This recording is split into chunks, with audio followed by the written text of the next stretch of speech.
This is a clip from one of our most recent episodes. For full episodes and more, please check us out on YouTube, Spotify, Apple Podcast, Google Podcast, Stitcher, and YourVibesPodcast.com. This episode is brought to you by The Station. The Station is downtown Dixon's premier event venue. Located inside historic Mulberry Mill, The Station is a perfect space for a wedding or reception, birthday party or baby shower, conference or class, photo or video shoot, and even a live music performance.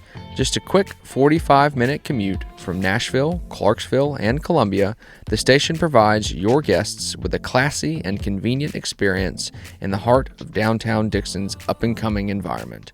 To book your next event, please contact Andy Truman at 336-693-4311 or email her at events@mulberrymilldixon.com.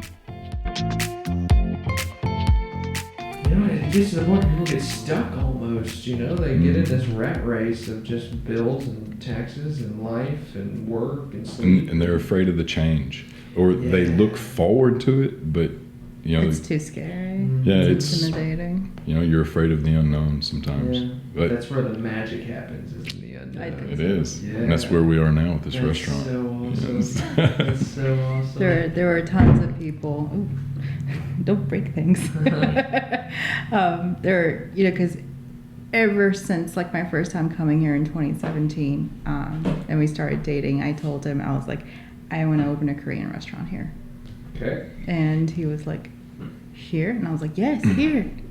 Look at our choices. You don't have a lot of choices. Yeah, sorry. And me having experience in the restaurant industry, I know how hard it is.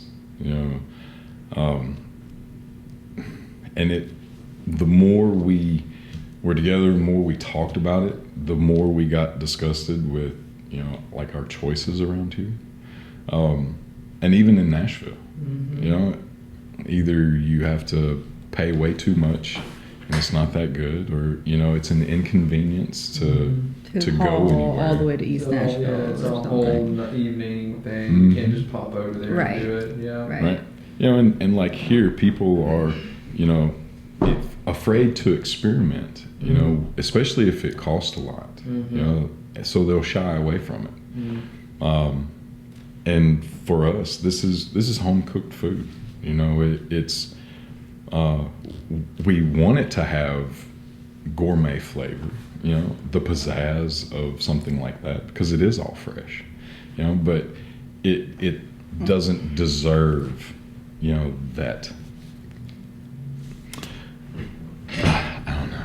What are you trying to say? It doesn't deserve that high-end restaurant, draw. The high ticket. Yeah, it doesn't have to Yeah. be $300 a head for it Sure. to be Yeah. something good. Sure. And to be delicious. Yeah. Yeah, because it's something a lot of my friends around here were also saying is that you just lack in choices around here. It's miserable. And that was just kind of our main demographic when it came to the restaurant, because even though there are obviously people in Dixon that are from Dixon that wants more choices, but there's also people like me that's moving here from a bigger city that's used to more choices, and you come here and you're like, what do you mean I can't get insert cuisine here? Sure. It's like, because for me, one thing that blew my mind moving here from Chicago, it was like, I love Serbian food, like Kurdish food, like cool. Eastern European food. And I just tried to Google a place in Nashville that had it, and there isn't one. And I'm like, oh, are you kidding me? I have to go to Bowling Green to get it. There's a lot of things like that, and there's just isn't a Korean place anywhere between Nashville and Clarksville for Dixon. And we're like, this is a good market. We have a good concept. Let's just go for it. Let's just do it. See what we can get out of it. Yeah, we liked, cooking for our friends, Yeah. especially me, sharing something new, with people and seeing that enjoyment, you know, that you get from eating good food, and for it to be completely different than what you would normally think of, like a seafood pancake. I was no, I don't mean to interrupt, but I was stalking y'all's Facebook. Yeah. And you had a meme on there that was like, if somebody, it was the guy from, it was from Monsters Inc. Yeah, You're it's like somebody asked me about seafood. What's, you have to tell me about that. What is that? The seafood pancake is, you know, it doesn't taste like your breakfast pancake, obviously. Okay. So it's more of a savory pancake, like a German potato pancake. Okay. So it's not like sweet. Okay. You have your base batter that holds everything together, but it's you know, like carrots, zucchinis, onions, green onions, and then shrimp and like, you know, crab meat. It's all mixed together and then it's fried. Yes. So the outside's like all crispy. And you get like a soy sauce based dipping sauce with it. Man. Yeah. Get out of town. Yeah. So it's like almost like a quiche, but it's fried. But it's good stuff. And people that try it, you know, a lot of people are like, oh, I hate onions or I hate zucchinis, and they try it and they're like, I'm supposed to hate this, but I love it. Yeah. The best part is the kids, the little kids that come in. Yeah. Like I talked to a young lady that had a small child with her, and I guess like he was 4 about 3 or 4. Old. Yeah. You know? Okay. And she was a little apprehensive, you know, about if he would eat anything here. So she was convinced to try the seafood pancake for him. And he's apparently really picky, but he starts eating this thing, and then he won't even share any of it with his mom. No, Mom, this is mom. Me. I have boundaries. Don't. Yeah, sure. Yeah. He's like a prisoner, you know. Right. He's just gotta just cradled up. Yeah, and it's really exciting to see that, because, you know, it's the same things we eat every day, but it's just cooked a little differently. It's seasoned a little differently, and it can completely change your perspective on how you feel about a certain ingredient. Like one of our staff, she was like eating one of the things that we make, and she's like, I'm not supposed to like this, but I love it. And that's just so much fun to see. It just never gets old. So where's the building? Where's y'all's location at? It's on 70 in White Bluff, heading towards Kingston Springs. Is it that old, the old antique place? Yes. Yeah. Okay. Yeah. So it's right by the ball fields. We've heard it called, obviously the antique place, but my favorite's the Wild Wild West building. It does look like that. Yeah. It does look like that. So did y'all have to build out the kitchen and everything in there? Did you buy the building? We did. Yeah, we bought the building, the property around it. When we got it, it was just concrete floors and 4 walls and a ceiling. Yeah, pretty much, especially in the kitchen. Yeah, the kitchen was an addition that the previous owner put in, and there was pretty much nothing done to it. So so when you come in there, pretty much everything you see, except for like the wood paneling in the dining room, you know. Okay.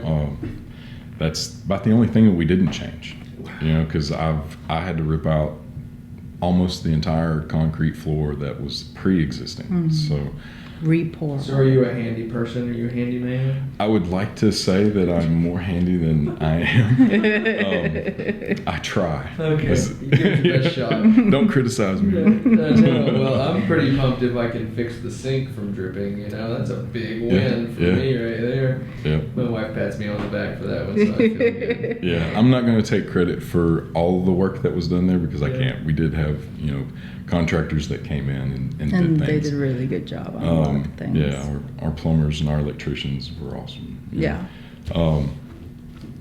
But it was a nice experience, you know, going through it, you know, the whole remodel, and the fact that we didn't have to rush it. Yeah. You know, was great, you know, because it seemed like things that we would get stuck on or we couldn't figure out, it would fall into place. You know, something would happen and it would make sense. Yeah, things would make sense, or What is it? Bob Ross calls it happy little mistakes. Absolutely. Yeah. Yep. Those are great. Yeah, like there was we had to pretty much dig out half of our dining room's concrete. And I say concrete in quotes because we thought it was, your average 3 to 4 inch concrete floors, like a slab. But there were parts of it that was only like a 1/2 inch thick, maybe. Oh, wow. And we found this out trying to grind it. So we actually dug it all up and had to re-pour it. And it sat open like that for about 4 to 5 weeks. And in that time, the weather warmed up, and lo and behold, there was a giant termite colony underneath that. Yeah, so we ended up having to pump like 100 gallons of termite pesticide. And what if we didn't see that?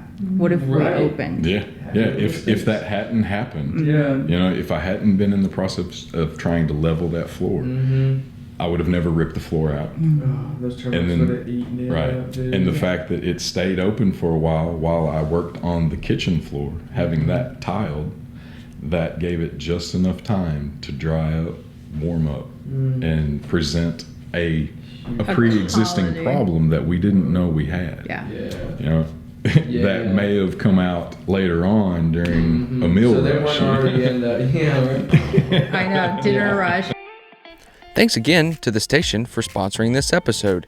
If you are looking to book your next wedding or reception, baby shower or birthday party, conference or class, photo or video shoot, or even a live music performance, please reach out to Andy Truman at 336-693-4311 or shoot her an email at events@mulberrymilldixon.com. If you're interested in sponsoring an episode, please reach out to me directly via email at yourvibespodcast@gmail.com. Thanks again for listening, and always remember, stay vibey, my friends.